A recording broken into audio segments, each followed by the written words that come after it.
શું માતાજીના દર્શન કર્યા છે, શું આશીર્વાદ લીધા છે અને ખાસ કરીને પાડેલા જઈ રહ્યા છો, શું ઉદ્દેશ સાથે નીકળ્યા છે? આજે આદ્યશક્તિ માતાજીને અમે દર્શન કર્યા છે અને હાલમાં જે પાડલિયા ખાતે જે હિંસક ઘટના ઘટી હતી ત્યાંની મુલાકાતે જઈ રહેલા છે, ત્યાંની સત્ય હકીકત જાણવા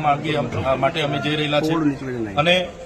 જે પણ ઘટના ઘટી છે ત્યારે એટલું તો અમે જરૂર કહીશું કે કોઈ પણ સમસ્યાનું સમાધાન હિંસાથી નથી થતું, છતાં હિંસા થયેલી છે ત્યારે તેના મૂળમાં જઈને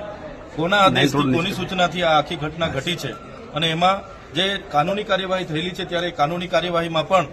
આવનારા દિવસોમાં એ બંને પક્ષોને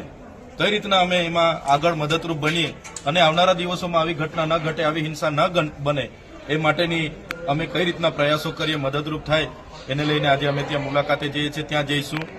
ત્યાં સ્થળની મુલાકાત કરીશું, લોકોની મુલાકાત કરીશું, જાણીશું અને બાદમાં સત્ય હકીકત સૌને અમે જણાવીશું. છેતરભાઈ, એક વસ્તુ બીજું પૂછી લઈશ કે જે રીતનું આપનું એક નિવેદન હતું કે જો મોદી સરકાર જે છે એ ભિલિસ્તાન તરીકે જો જાહેર કરે તો બધા જે નેતાઓ છે આદિવાસી નેતા બધા ભાજપમાં જોડાવા માટે તૈયાર છે. આદિવાસી સમાજને સંવિધાનિક અધિકારો મળ્યા છે, જેમ કે જળ, જંગલ, જમીન પરના એમના પોતાના અધિકારો છે, ખનિજો પરના અધિકારો છે અને સમતા જજમેન્ટ હોય, વેદાંતા જજમેન્ટ હોય, સુપ્રીમ કોર્ટના જજમેન્ટ હોય અને બંધારણનો આર્ટિકલ 244 હોય, પૈસા એક્ટ 1996 હોય, એમાં પણ જણાવવામાં આવ્યું છે કે ન લોકસભા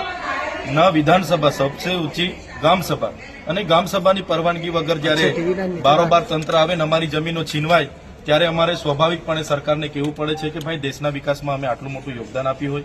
અને આજે અમારા લોકોના ઘરો તોડી પાડવામાં આવે, જમીનો છીનવી લેવામાં આવે અને અમને સમાનતાની ધારામાં નહીં લાવવામાં આવે તો આદિવાસી સ્વશાસન અને સ્વશાસનની માંગ કરશે. જે પ્રકારે ગુરુ ગોવિંદજીએ માનગઢ ધામમાં માંગ કરી હતી એ રીતના આવનારા દિવસોમાં માંગ કરશે અને તમે જોયું હશે માન્ય દેશના વડાપ્રધાન શ્રી નરેન્દ્રભાઈ મોદીજી પણ અમારા ડેડિયાપાડામાં આવ્યા અને એમણે પણ કીધું, આગળ અમિત શાહ પંચમહાલમાં આવ્યા હતા, એમણે પણ કીધું હતું કે આવનારા દિવસોમાં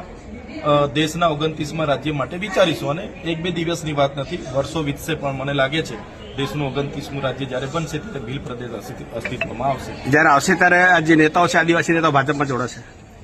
જે પ્રકારે આદિવાસી સમાજ જે રાજસ્થાનનો હોય, મહારાષ્ટ્રનો હોય, મધ્યપ્રદેશનો હોય કે ગુજરાતનો હોય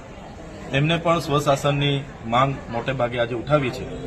અને બંધારણની જોગવાઈ છે. ભાગ 3માં તમે જોશો ભાષાની આધારે રાજ્ય બન્યા છે, જાતિના આધારે રાજ્ય બન્યા છે, ત્યારે આવનારા દિવસોમાં ભીલ પ્રદેશ બનશે. જે પણ સરકારો બનાવશે મને લાગે છે એ તરફ આદિવાસી સમાજનો ઝુકાવ હશે, નેતાઓનો ઝુકાવ હશે અને સર્વાંગી વિકાસ આદિવાસીઓનો કઈ રીતના થાય એ રીતના બધા જ લોકો સાથે રહીને આવનારા દિવસોમાં વિકાસ કરશે. ઓકે.